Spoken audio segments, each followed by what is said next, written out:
10 দিন বন্ধ থাকার পর মোবাইলে ইন্টারনেট সেবা চালু হলেও এখনো বন্ধ ফেসবুক, টিকটক সহ বেশ কিছু জনপ্রিয় সামাজিক যোগাযোগ মাধ্যম।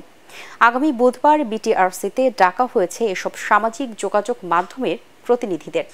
ব্যাখ্যা সন্তোষজনক হলে সেগুলো খুলে দেওয়া হবে বলে জানিয়েছেন ডাক, টেলিযোগাযোগ ও তথ্য প্রযুক্তি প্রতিমন্ত্রী জুনায়েদ আহমেদ পলক। বিস্তারিত জানাচ্ছেন একরামুল হক সায়েম। ঘোষণা অনুযায়ী রোববার বিকেল ৩টার পর সারা দেশে চালু হলো মোবাইল ইন্টারনেট সেবা।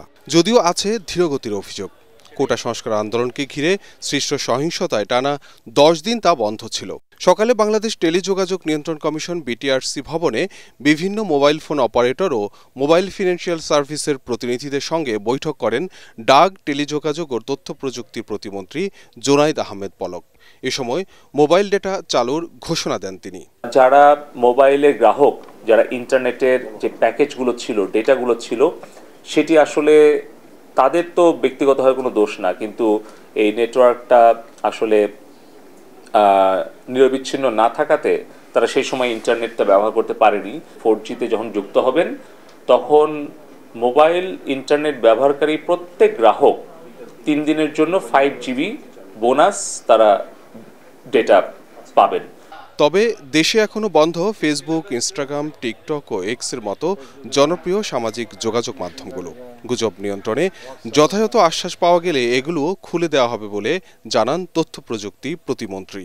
ফেসবুকের গুজব, মিথ্যা তথ্য ছড়িয়ে যখন উস্কানি দেওয়া হয়, তার প্রেক্ষিতে কিন্তু তার বেশ কয়েক ঘন্টা পর আরো 5 জনের মৃত্যু হয়। তাহলে আমরা বলেছি যে এই মৃত্যুর দায় কি ফেসবুক এড়াতে পারে? এই সকল উত্তর দেওয়ার জন্য আমরা 31 জুলাই আমরা এই সোশ্যাল মিডিয়া প্ল্যাটফর্মগুলোকে ঢাকায় এসে বিটিআরসিতে তাদেরকে লিখিত এবং মৌখিকভাবে জবাব এবং ব্যাখ্যা দেওয়ার জন্য আমরা অনুরোধ করেছি। যদিও ভিপিএনের মাধ্যমে ফেসবুক সহ বিভিন্ন সামাজিক যোগাযোগ মাধ্যম ব্যবহার করছেন অনেক গ্রাহক। বর্তমানে দেশে মোবাইলে ইন্টারনেট ব্যবহারকারীর সংখ্যা 13 কোটিরও বেশি।